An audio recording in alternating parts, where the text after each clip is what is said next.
केरेको सम्पूर्णलाई सेवारो नमस्कार।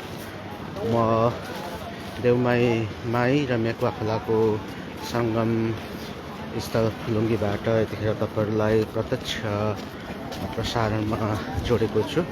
आज चैत 8 गते सावेहाङ किरात मुई चकमा सेवा।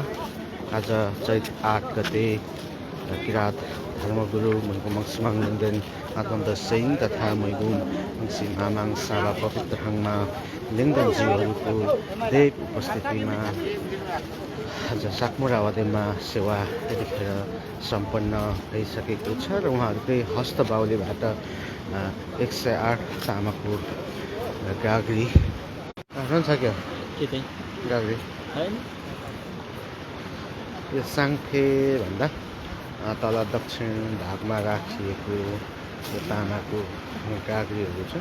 यतिखेर चाहिँ किरात धर्मगुरु गुरुआमाज्यूहरूको हस्तबाहुलीबाट जुन यो गाग्रीको अगाडि राखिएको थियो त्यो स्थानमा चाहिँ दीप प्रज्वलन गर्ने कार्य भइरहेको छ। उहाँहरूको हस्तबाट ब्राह्मण मामाङज्यूहरूको हस्तबाहुलीबाट चाहिँ यतिखेर दीप प्रज्वलन भइरहेको दृश्य यहाँहरूले देख्न सक्नुहुनेछ।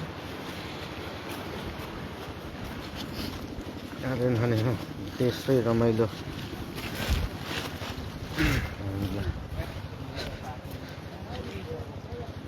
त्यतिखेर बिहानको 5:19 भएको छ। आज आइतबार मार्च 22।